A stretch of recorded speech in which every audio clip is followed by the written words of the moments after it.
Hola a todas las personas que nos acompañan en esta charla virtual.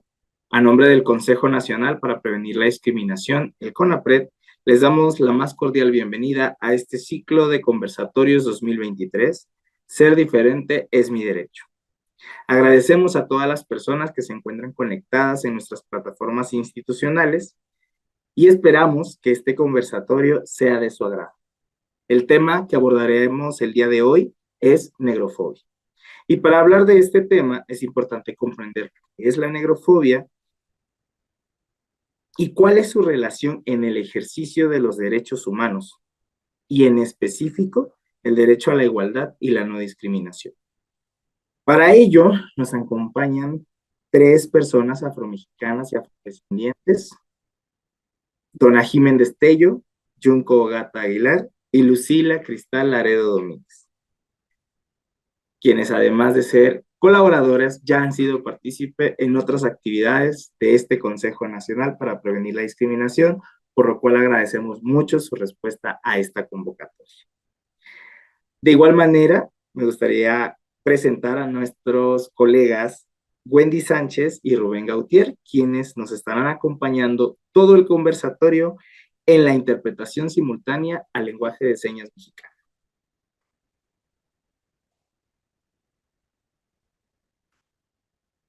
En este momento pasaré a leerles una pequeña semblanza sobre nuestras tres invitadas y el trabajo que han realizado. Dona Jiménez Tello estudió la licenciatura en Turismo, la maestría en Desarrollo Turístico y el doctorado en Ciencias de la Educación. Cuenta con perfil en el Programa para el Desarrollo Profesional Docente y actualmente es catedrática investigadora en la Escuela Superior de Turismo de Zihuatanejo de Azueta por la Universidad Autónoma de Guerrero. Consejera universitaria de la misma y ha participado de forma activa en la comunidad afrodescendiente desde los años 90. Es cofundadora y presidenta actual de la organización civil México Negro, primera organización civil emanada de las poblaciones afrodescendientes de los estados de Guerrero y Oaxaca. Junco Ogata Aguilar estudió la licenciatura en Estudios Latinoamericanos en la UNAM. Escribe ficción, ensayos, crítica de cine, artículos sobre identidad, racialización, racismo en México. Ha sido publicada por la revista de la propia universidad y es columnista reconocida tanto en México como en el extranjero. Desde 2021 es conductora de un programa en el Instituto Mexicano de la Radio titulado Yo Soy Negra, cuestionando la tercera raíz. Es autora de Mi Pelo Chino, un libro infantil bilingüe publicado por la editorial Almadía. Lucila Cristal Laredo Domínguez estudió la licenciatura en Derecho en la Universidad Autónoma Benito Juárez de Oaxaca. Se certificó en estudios afro-latinoamericanos en el Instituto de Investigaciones Afro-Latinas en la Universidad de Harvard. Egresó de la Escuela de Historia y Pensamiento Afrodiaspórico por la diáspora africana de la Argentina. Actualmente lleva a cabo su activismo en la región de la Costa Chica de Guerrero y el estado de Oaxaca, del cual es originaria. Bien, entrando de lleno al tema y agradeciendo nuevamente la presencia de nuestras tres invitadas,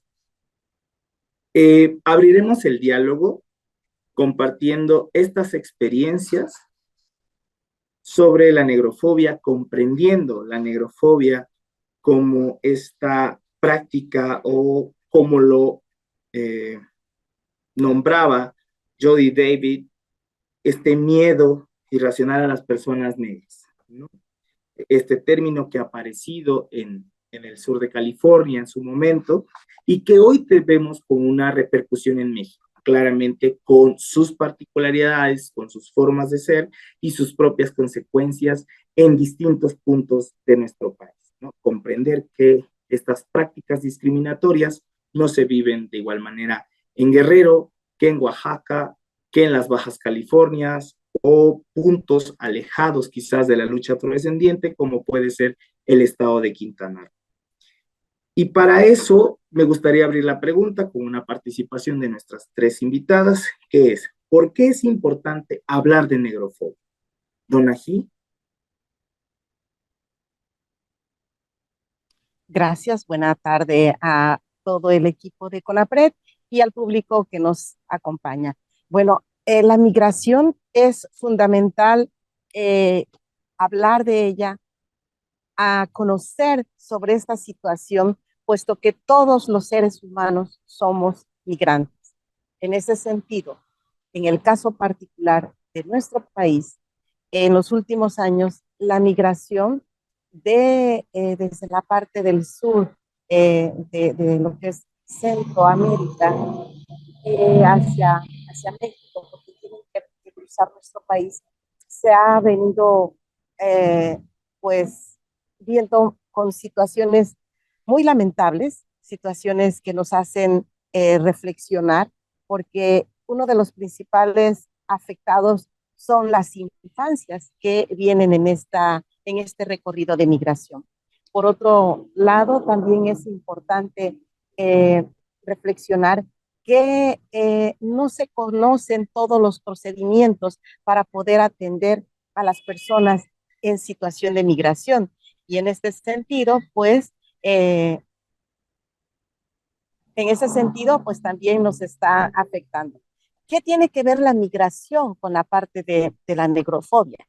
Pues efectivamente, las personas que migran, una gran parte de estas personas que migran son personas afrodescendientes y las personas que desconocen pues empiezan a hacer señalamientos sobre las personas negras, es decir, empiezan a rechazar, empiezan a hacer señalamientos, a cuestionar sin conocer este trasfondo.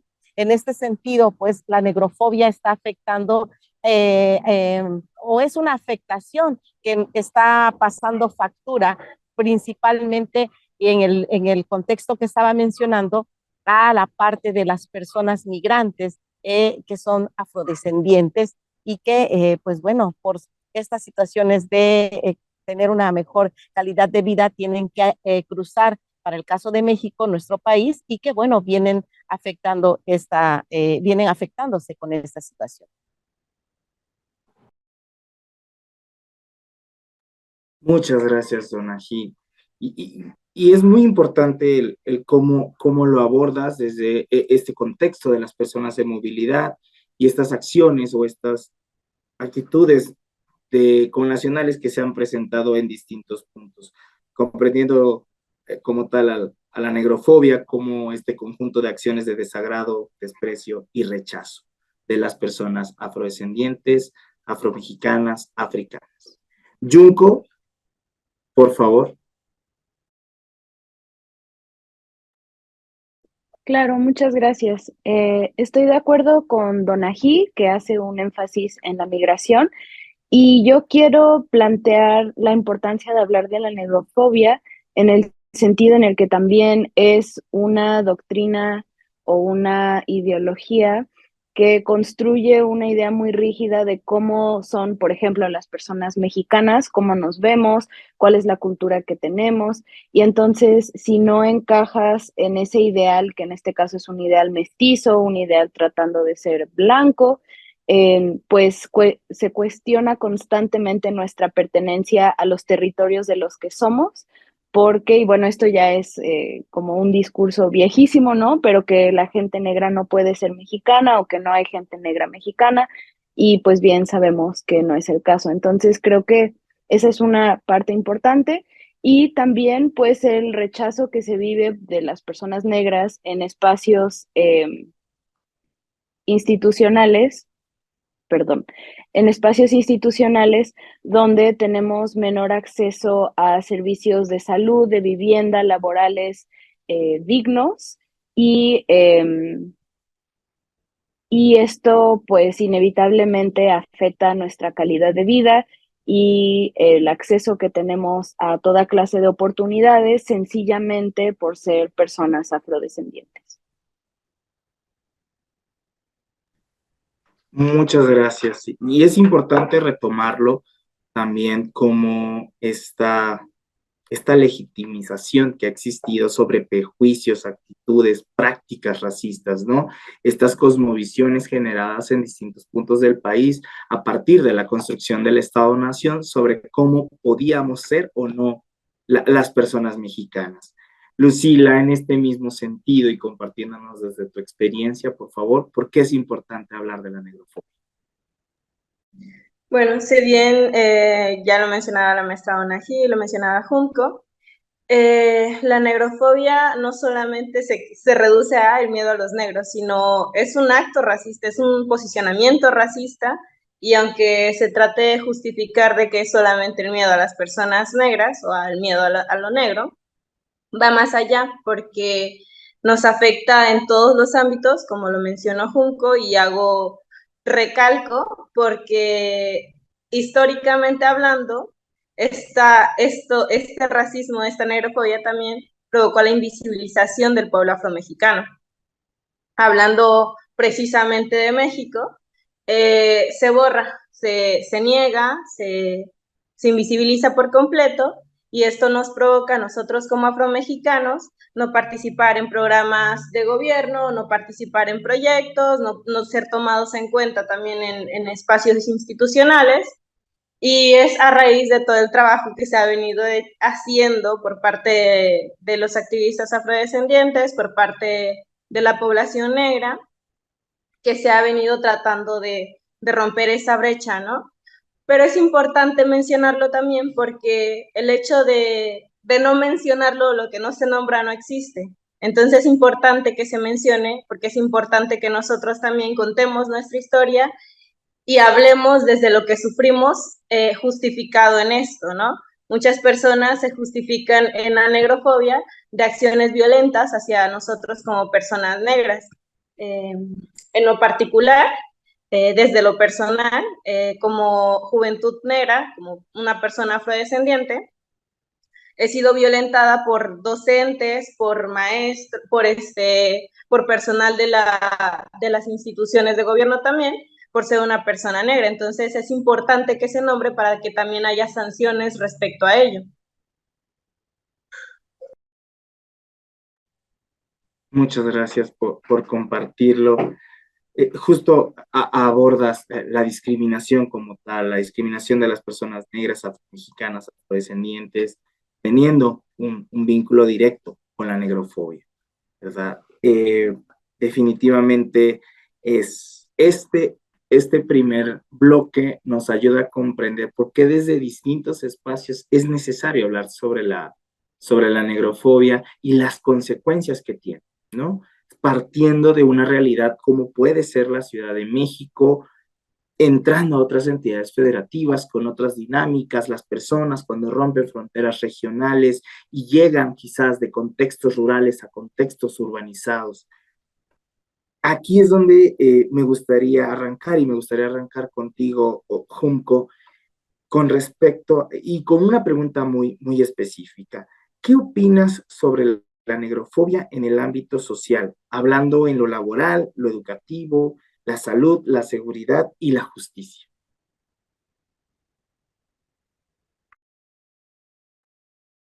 Sí, muchas gracias. Y nada más para que haya homogeneidad, mi nombre se pronuncia Yumko, para que sepan. Gracias.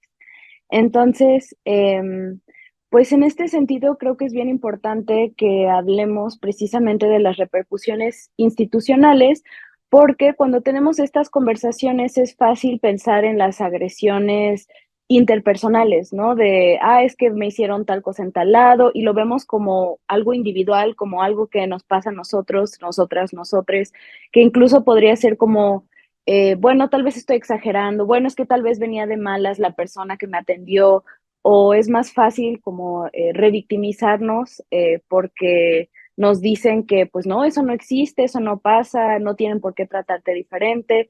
Y es más bien lo contrario, no es una cuestión individual, sino que la excepción es que te traten bien, o la excepción es que sí tengas acceso a estos espacios.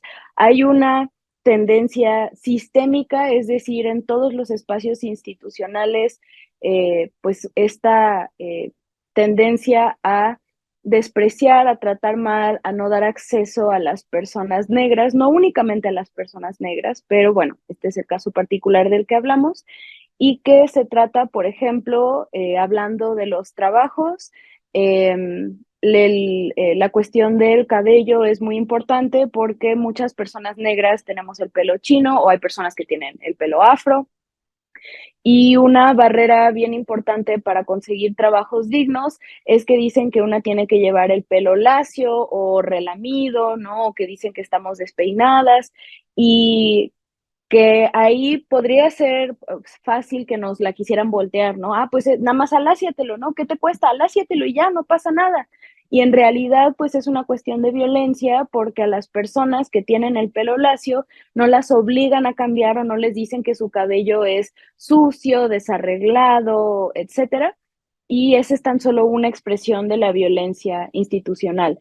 En el sector de la salud también pues hay que considerar que la mayoría de los parámetros para considerar que es saludable están construidos con base en lo que viven los hombres cisgénero, pero en especial los hombres blancos, los hombres de una región muy pues limitada del mundo. Y entonces cuando nosotras, nosotros o nosotres, las personas negras, llegamos con un médico y le mostramos nuestros análisis, es muy probable o que por un lado nos diagnostiquen con una enfermedad que no tenemos sencillamente porque nuestros análisis se salen de los parámetros que tienen como referencia, que es nada más la gente blanca, o por otra parte que no nos crean los síntomas que les estamos diciendo, que no nos crean que sentimos dolor, porque precisamente la deshumanización de las personas negras, un elemento central de la negrofobia, es pues ver a la persona como un animal, ¿no? Como alguien que no siente, que aguanta más el dolor, que aguanta más el trabajo, que aguanta más todo. Y pues este no es el caso.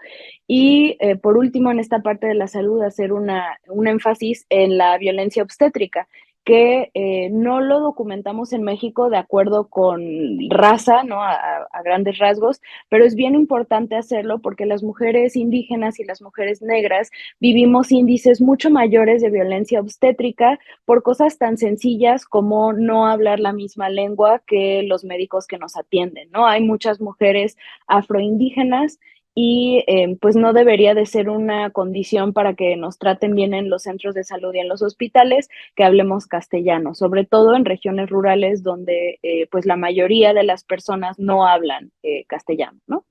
Y bueno, por último, en el ámbito escolar, nuestra invisibilización a un nivel histórico pues completa, no nos dicen de la historia afromexicana, digamos, es muy reciente que se esté reconociendo en los libros de texto y aún así tienen sus detalles, todavía se pueden mejorar, pero el hecho que no nos hablen nada de la historia afromexicana y si lo hacen es, ay, fueron esclavos, punto, pues es también hacer una simplificación excesiva y negar todas las contribuciones culturales e históricas de personas negras a lo largo de la historia, ¿no? Pensando en algo tan sencillo como Vicente Guerrero siendo el primer presidente negro que tuvo México, primer y único, pero pues que fue una persona que en su época vivió muchísimo racismo y que eso ya no se discuta, que eso no se enseña ahora, pues es también una forma de violencia institucional. Muchas gracias, Junko. Donají, enlazando con lo que nos comparte Junko con respecto al entorno laboral, al educativo, la salud, seguridad y justicia, este desconocimiento de nuestra propia historia, como el dato de que Vicente Guerrero ha sido el primer y único presidente afrodescendiente en nuestro país, te preguntaría a ti, ¿cómo impacta esta discriminación racial en el ejercicio de derechos humanos de las personas afromexicanas y afrodescendientes?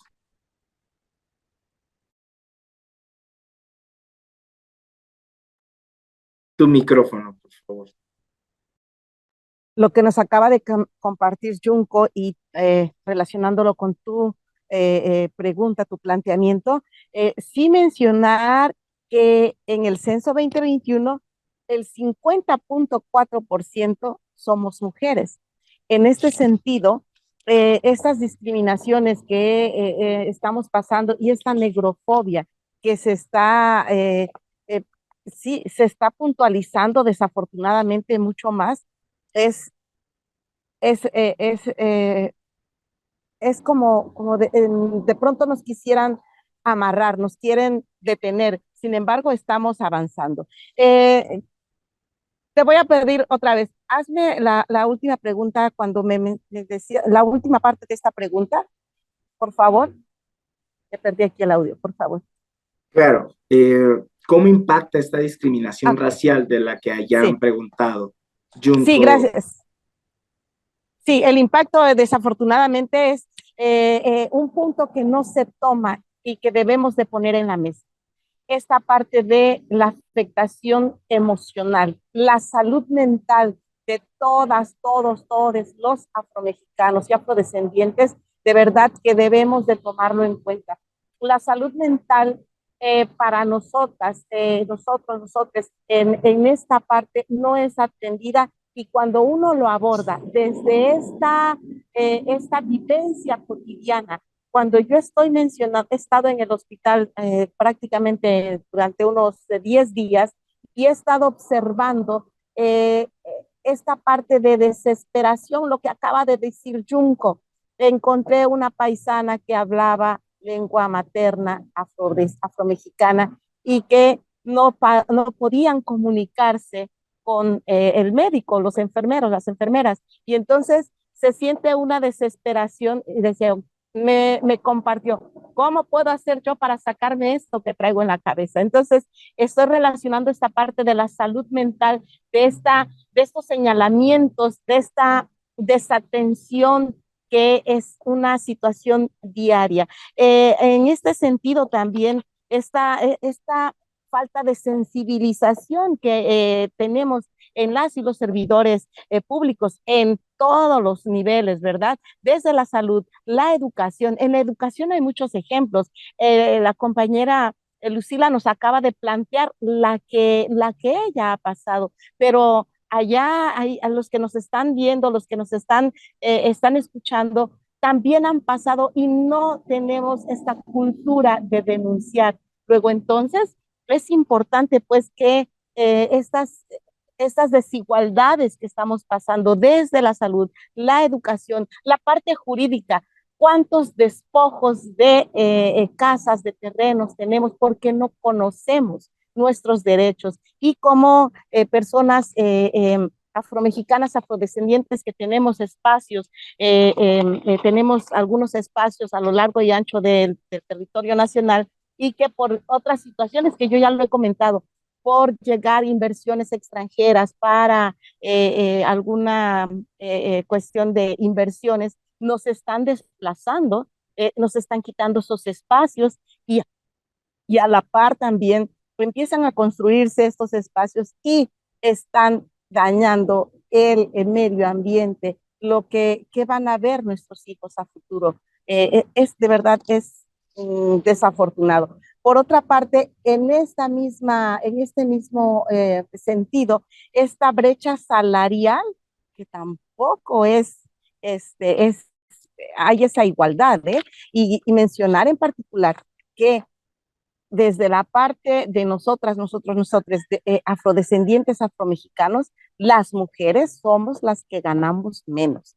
Entonces, sí hay impactos desafortunados, esto nos impacta en nuestra vida cotidiana, en la calidad de vida y he abordado la salud mental, la educación, el despojo o desplazamiento sí, de personas por cuestiones de inversiones, el quitarnos trabajos y mandarnos a trabajos menores, al no contratar a jóvenes que tienen profesiones y tienen la capacidad, la actitud y la aptitud para poder ser directores o directoras de diversos cargos que puedan ellos y ellas realizar y ellas realizar. Entonces, realmente sí, estamos en una desigualdad, en una brecha tremenda. Aunado a esto, la realidad es que en nuestras costas y en los lugares donde se encuentran nuestros paisanos y paisanas afromexicanos, afrodescendientes, el analfabetismo de verdad que es pues muy preocupante, y en este sentido, pues bueno, tendremos que seguir incidiendo. Finalmente, quiero mencionar y terminar con esta reflexión, que quizás espero abordarlo más en el siguiente bloque. A todo esto se vienen violencias, particularmente las violencias para con nosotras las mujeres, las infancias, las jóvenes y aquellas mujeres afromexicanas que han tenido el valor de lanzarse a la política y que en este proceso les han quitado la vida. Yo aquí terminaría con esta parte que me acaba de compartir con la pregunta. Gracias, Abel. Muchas gracias, Donají, por compartirlo. Tomando en cuenta esto que refieres, estos ejemplos, dices algo importante como en nuestras costas, ¿no? Ubicando estas poblaciones afrodescendientes que bueno, han sido históricas y que es de donde ha emanado esta lucha por el reconocimiento de su existencia. Lucila, me gustaría preguntarte aquí a ti, ¿qué consideras que hace falta, tomando en cuenta las dos participaciones de Junko y de Donají?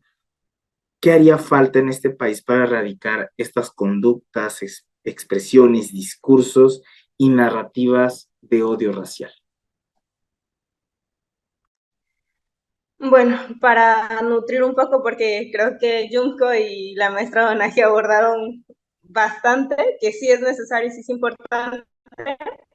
Creo que lo que falta en el país, y lo mencionaba en un principio, es sancionar.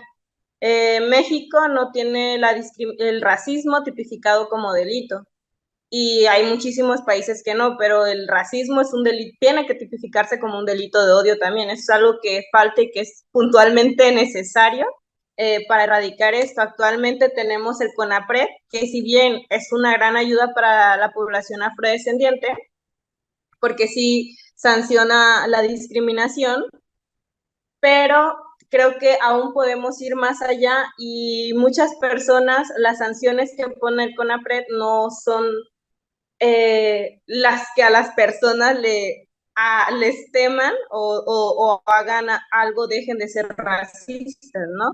Y como también lo mencionaba la maestra Donají, muchas personas no denuncian el racismo, no denuncian la discriminación, no denuncian estas violencias.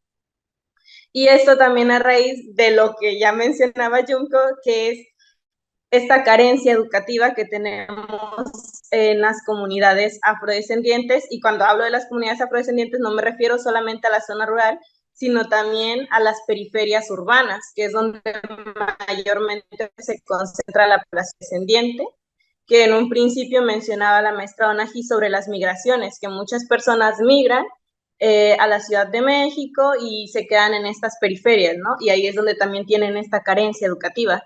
Y esta carencia educativa también provoca que no se den cuenta de lo que es violencia o que están sufriendo violencia.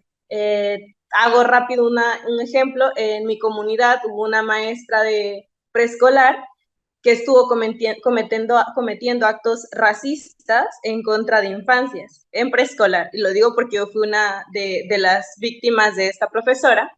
Y posteriormente, en el encuentro de mujeres afrodescendientes, hablando con otras niñas, me comentan que ellas también lo sufrieron, pero que ellas hasta ese encuentro de mujeres afrodescendientes se estaban dando cuenta que eso que sufrieron era violencia racista, cuando ellas pensaban que simplemente le caían mal a la maestra, ¿no? Entonces es importante también que desde el Estado se trabaje en coordinación con las organizaciones sociales, con los académicos afrodescendientes, porque también parte de esta negrofobia, parte del racismo, parte de estos estereotipos racistas que tienen hacia las personas negras es que no hay académicos negros. Entonces es importante también que los académicos negros, en coordinación con el Estado, con la Secretaría de Educación Pública, se trabaje para hacer esta introducción de la población afrodescendiente dentro de los libros de textos, y no solamente en el nivel básico, sino en todos los niveles, porque como bien lo mencionaba Junko, hay doctores que no tienen conocimiento de una perspectiva étnico-racial y que eso provoca violencia racial en espacios de salud y eso ha provocado también que muchas personas de la comunidad afrodescendiente, del pueblo afrodescendiente, no quieran acceder a los médicos porque saben que van a ser racializados o porque saben que van a sufrir violencia o por miedo a sufrir estas violencias. Y creo que me quedo hasta ahí porque me estoy alargando bastante. Muchas gracias. Es muy importante que se hagan estas menciones, que tengamos como claras estas prácticas y desgraciadamente, bueno, tú nos compartes algo que nos dices, estas niñas no sabían que lo que habían pasado era discriminación, tristemente porque gran parte de nuestra sociedad mexicana ha normalizado estas prácticas, ¿no? Y eso es lo que se vuelve lamentable. Aquí me gustaría compartirles, por ejemplo, en la encuesta nacional sobre discriminación, que es un ejercicio que se realiza cada 5 años, los resultados en este 2022, que es cuando ya existió una pregunta específica en temas de discriminación en contra de poblaciones afrodescendientes, 1 de cada 10 personas afrodescendientes reportó haber sido detenida o reinterrogada por la policía sin motivo, asumiendo quizás un perfilamiento racial. 26.4% de la población de 18 años y más opina que, 12.8% de la población entre 18 años y más estaría poco o nada dispuesta a contratar a una persona afrodescendiente para trabajar en una empresa.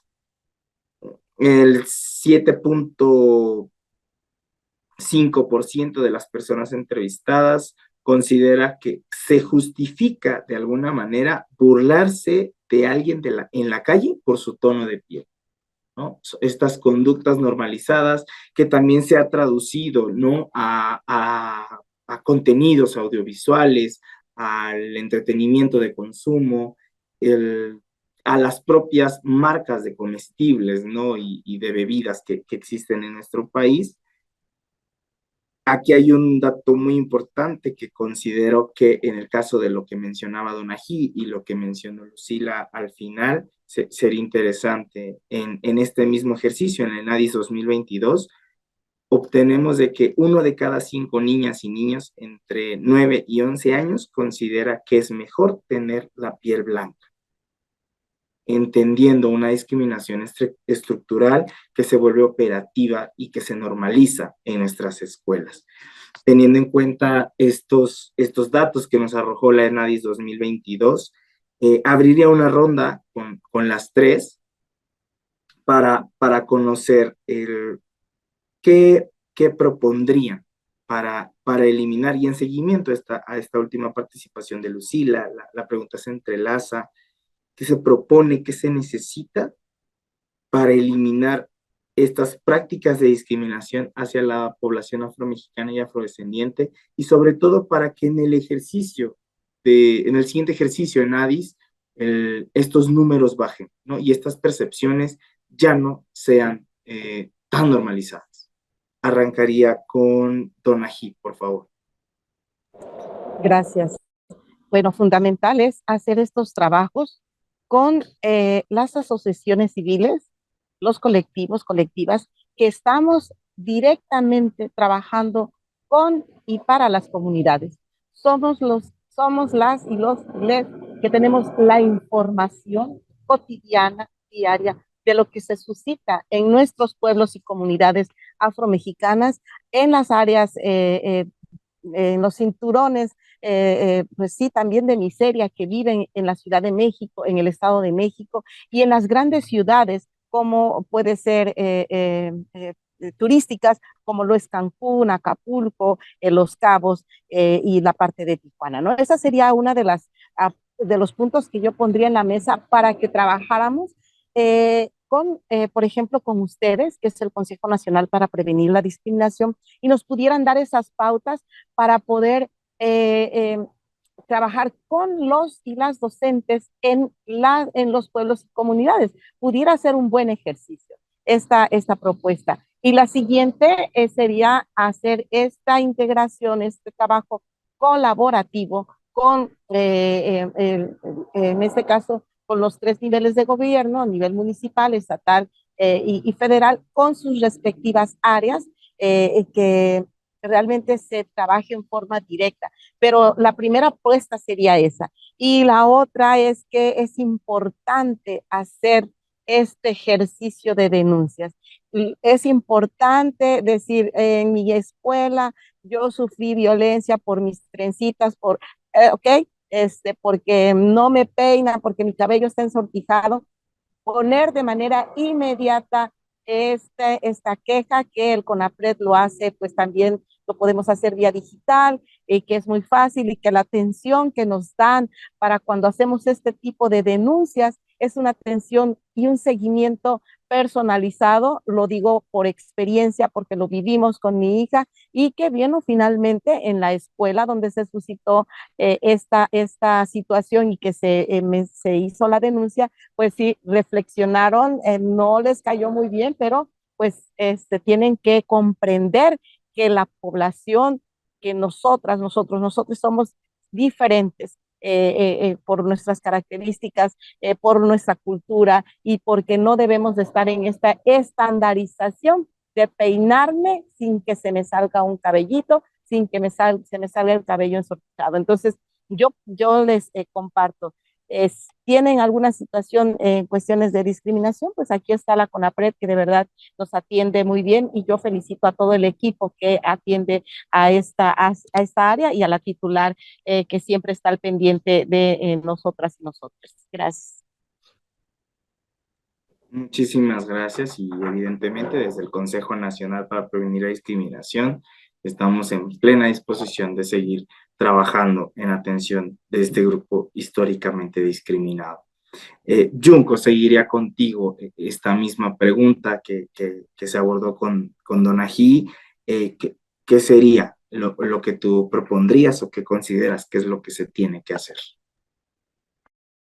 Pues estoy de acuerdo con Donají, creo que hace falta una labor muy importante de preguntarle directamente a las asociaciones civiles afromexicanas y que trabajan en territorios, pues, ¿qué quieren hacer? ¿No? Darles los recursos, facilitarles un poco el trabajo que están haciendo tan importante en diferentes partes de México.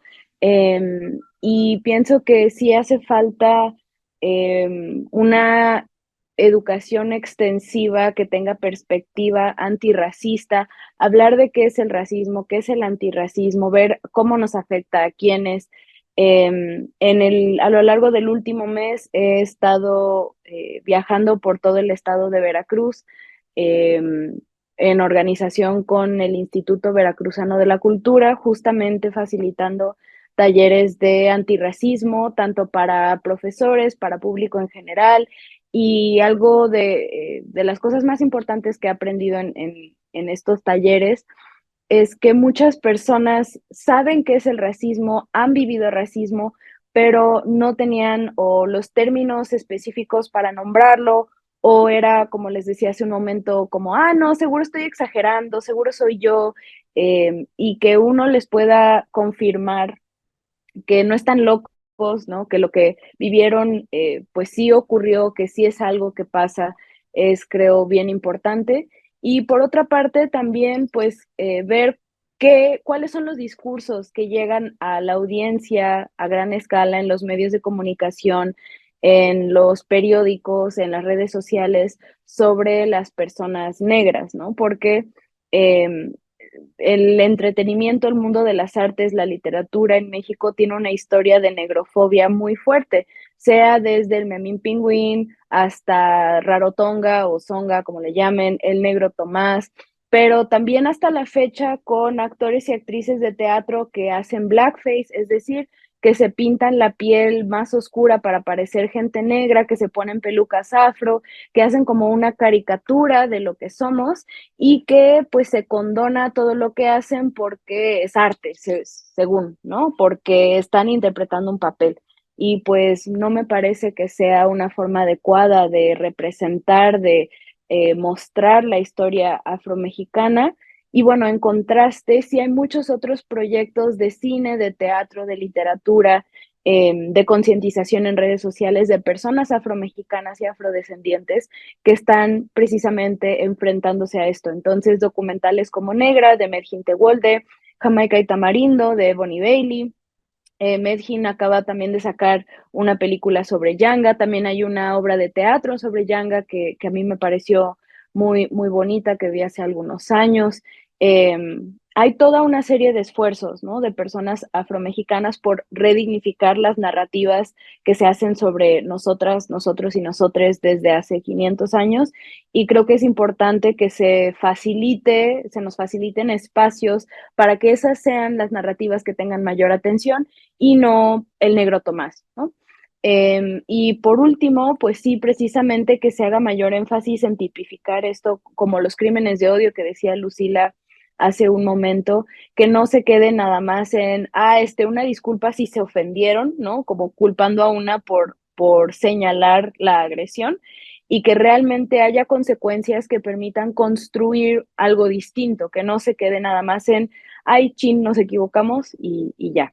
Y bueno, esas son algunas de mis ideas al respecto. Muchísimas gracias. Nos dice ejemplos claros sobre las prácticas que hay que erradicar en esta interacción colectiva mexicana, ¿no? Los ejemplos de Blackface, de Memín Pinguín, y que en su momento también incluso fueron marcas registradas, ¿no? Que seguían fortaleciendo estos discursos racistas, ¿no? Asumiendo que las características de las personas afrodescendientes eran de tal forma y que estaba bien, ¿no? Reírnos de eso, o que en determinada práctica artística se vale todo y no hay ningún problema en si personificamos de tal o tal forma a una persona afrodescendiente. Bien, Lucila, en este mismo contexto, sobre esta misma pregunta, ¿qué nos aportarías? ¿Qué consideras que se tiene que hacer? ¿Hacia dónde tendríamos que ir? Bueno, yo recalco nuevamente que sí es importante que busquemos la tipificación del racismo como un delito y hacer algo que había mencionado la maestra Donají al principio, que son los delitos de violencia política hacia las mujeres afrodescendientes. Estamos a un día de un aniversario más del asesinato de Carmela Parral Santos, primera presidenta negra reelecta en el estado de Oaxaca, y me parece que en el país. Y sigue siendo, o sea, sigue siendo algo que a la fecha el Estado no ha respondido, sigue siendo a la fecha un delito que no quiso tipificarse como feminicidio y que no se le ha dado la importancia y que el Estado no tiene datos desagregados sobre la violencia que sufren las mujeres negras, ni en el ámbito social ni en el ámbito político. Entonces es importante, ni en el ámbito cultural. Entonces también es importante buscar que el Estado busque tener estos datos, porque los datos que hay son datos que ha buscado el CONAPRED, datos que ha buscado que ha buscado las organizaciones sociales, pero si nos acercamos al INEGI, si nos acercamos al Instituto Nacional Electoral, ellos no lo tienen. Y lo digo porque se los he preguntado, se los he solicitado y es siempre de ahorita no, no lo tenemos, no están desagregados, no manejamos esas, no manejamos estos datos y así, ¿no? Entonces es importante también hablar de la afrodescendencia, hablar de la negritud desde todos los ámbitos. Y otra cosa también que es importante mencionar es descentralizar la información. Muchas personas tenemos la información de que del CONAPRED, sí, las organizaciones sociales, sí, las personas que se encuentran en espacios que tienen acceso a la información, pero personas en zonas rurales se enteran por nosotros, las organizaciones sociales, pero como organizaciones sociales, como colectivas, muchas veces no nos damos abasto para brindar esta información a todas las comunidades. Entonces, es importante también esto y creo que desde la CONAPRED en colectivo se podrían buscar agentes de cambio y estos agentes de cambio podrían ser las colectivas, las organizaciones sociales en los diversos espacios del país. Creo que también es importante mencionar que como afrodescendientes no estamos solamente en el estado de Veracruz, en el estado de Oaxaca, en el estado de Guerrero.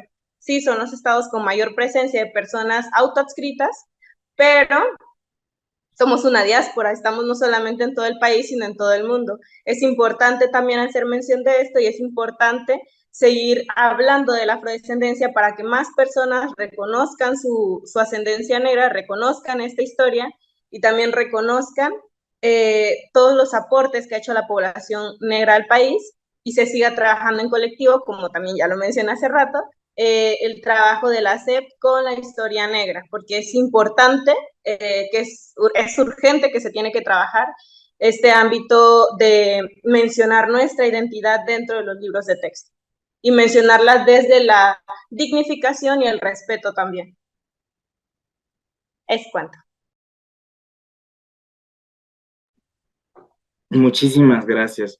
Dices una palabra muy importante, diáspora, ¿no? Y abordando esto, teniéndolo en cuenta, les comparto previo a nuestro cierre.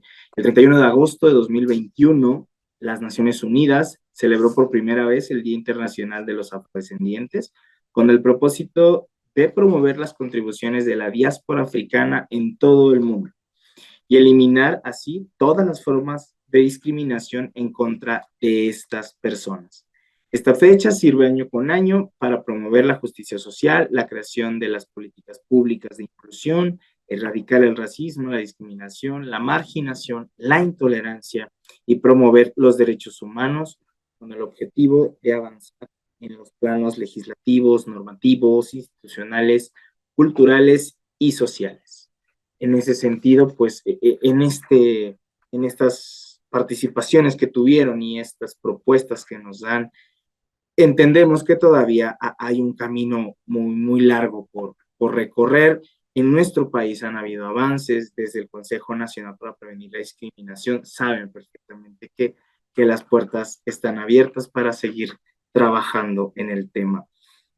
Y para cerrar en este sentido la participación de nuestras tres invitadas, nos gustaría que nos compartieran un mensaje final, libre, basado en, no netamente sobre las consecuencias de la negrofobia, sino lo que conlleva este, a todo este grupo históricamente discriminado, ¿no? Desde el enfoque social, cultural, jurídico que deseen, ¿no?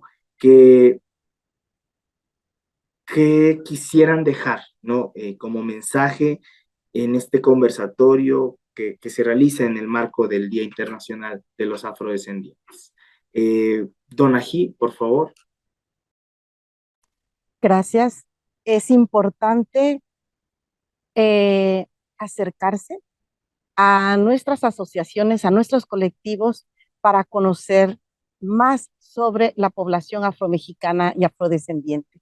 Acercarse a las instituciones aliadas como el CONAPRED, que tiene información, tiene datos estadísticos que hace un momento el licenciado Abel nos acaba de compartir y que en muchas ocasiones no conocen todos estos datos y esto hace que pues se cometan todos los días, digan o agredan a nosotras y a nosotros y a nosotros. Esa sería una de las reflexiones que dejo, de que es importante pues compartir con otras personas que nosotros, los afromexicanos y afrodescendientes, somos un grupo importante en el país, un grupo que ha dejado herencia y que es lo que somos en este momento, el México actual. En ese sentido, aquí dejo esa reflexión, pues aprender más, acercarnos a los que conocen y compartir, hacer grupos de reflexión para no cometer estas atrocidades y estar en esta constante discriminación sin saber por qué. Muchas veces esta desinformación hace que cometamos estas aberraciones. Gracias.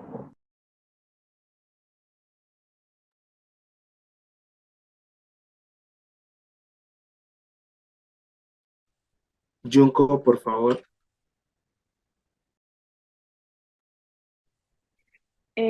Pues como reflexión final, quiero también plantear que aunque hablamos ahorita más sobre los aspectos negativos, la negrofobia, toda la violencia que vivimos las personas de la diáspora africana en general pero particularmente en México, dejar como otras ideas para no irnos tan cabizbajos y es pensar que así como hay muchísima violencia y muchísimas cosas negativas y muchísimas cosas que criticar, también hay muchísimos espacios de resistencia, personas que están proponiendo proyectos muy interesantes, que están creando arte, redignificando las narrativas, en especial compañeras afromexicanas que están haciendo labores de activismo, como Lucila o como Donají, pero también artistas, escritoras, bailarinas, precisamente en el encuentro de pueblos afromexicanos, bueno, perdón, no de pueblos, de mujeres afromexicanas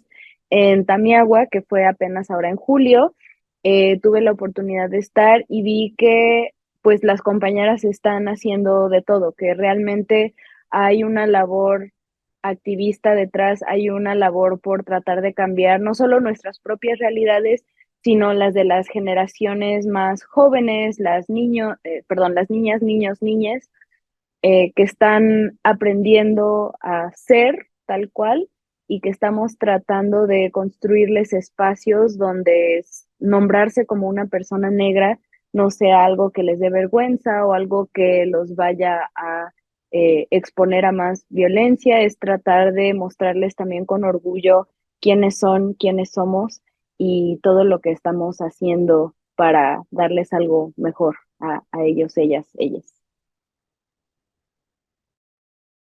Muchísimas gracias, Junko. Lucila. Bueno, yo me uno a Junko en esta parte de no hablar solamente de la doloridad, que sí es importante porque es parte de nuestra historia, es importante mencionarlo. También para no irnos tan cabizbajos, aunque de hecho creo que no deberíamos porque hubo propuestas bastante hermosas y bastante fructíferas. Primero, agradecer a los ancestros y a las ancestras que nos permitieron estar acá. Y segundo, agradecer al CONAPRED la invitación y también las personas que están dentro del CONAPRED, que son afrodescendientes y que están también haciendo un labor y están haciendo que nosotros como afrodescendientes queramos colaborar con ustedes y que también veamos que realmente hay avances, porque algo que exigíamos también desde las organizaciones sociales era dejar de que nos dijeran las organizaciones, no, nosotros estamos en contra de las instituciones, nosotros estamos en contra de la discriminación, pero no tenían a ninguna persona afrodescendiente al frente o no tenían ninguna persona afrodescendiente en un espacio de toma de decisión o en un espacio donde se pudiera crear o trabajar a favor de nuestro pueblo. Y ahora tenemos un representante y también tenemos un representante afro que es parte de las juventudes y es importante los referentes. Entonces, el ambiente de confianza contigo, Abel, muchas gracias y muchas gracias a la CONAPRED. Y también lo que mencionaba Junco, es importante que también nosotros como pueblo, como afrodescendientes, hagamos lo propio. Junco tiene su libro, que por cierto lo adquirí hace poco en el encuentro de mujeres afromexicanas, y es hermoso, se lo estaba leyendo a mi sobrina, que tiene el cabello rizado y también tenía conflicto con esto. Es importante que nosotros también busquemos formas, si bien no tenemos el acceso a los libros, el acceso a llegar a lograr encontrar el libro de Junko, también hay que trabajar con nuestra imaginación y recordar que la oralidad también es parte de nuestra cosmovisión negra y estas historias que tenemos, seguir mencionándolas, seguir hablando con los mayores, seguir rescatando nuestra historia negra y todos los saberes desde la intelectualidad comunitaria afromexicana. Es cuanto.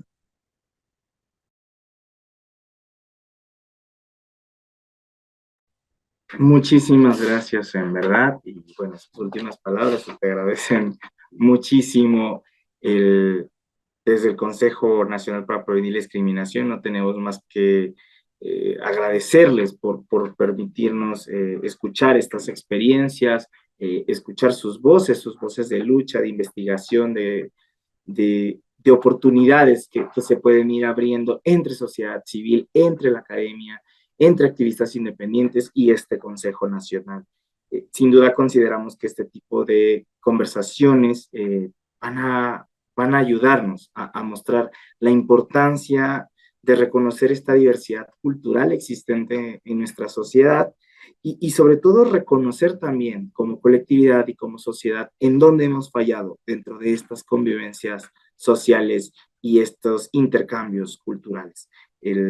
Definitivamente aún existe una lucha que librar por parte de las poblaciones afromexicanas y afrodescendientes, y fue muy gratificante escucharlas aquí, sabiendo el compromiso y sobre todo este orgullo por pertenecer a este pueblo, a estos pueblos afrodescendientes y afromexicanos, a ver la manera en que hablan sobre la lucha por sus derechos y sus propias luchas sociales.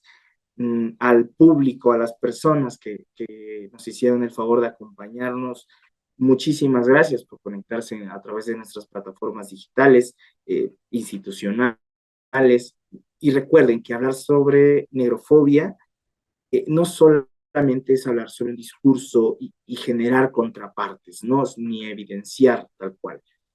Hablar sobre negrofobia es hablar sobre discriminación, sobre rechazo, sobre narrativas, discursos y expresiones de odio racial que tristemente siguen normalizadas en nuestra sociedad y que repercute hoy como tal en la integridad y en el ejercicio de los derechos humanos, individuales y colectivos de nuestros pueblos, de nuestras personas, pueblos y comunidades afromexicanas y afrodescendientes. Agradecemos también, aprovechando el momento, sin duda a cada una de nuestras ponentes y también a Wendy Sánchez y Rubén Gautier, quienes interpretaron todo este conversatorio al lenguaje de señas mexicano. Nos gustaría mucho remarcar la importancia de integrar estas diferencias. En el Consejo Nacional para Prevenir la Discriminación, tenemos muy en claro que las personas tenemos derecho a ser diferentes, pero eso no significa que seamos desiguales en derechos.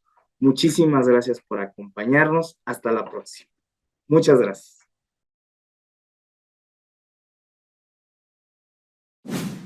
Gobierno de México.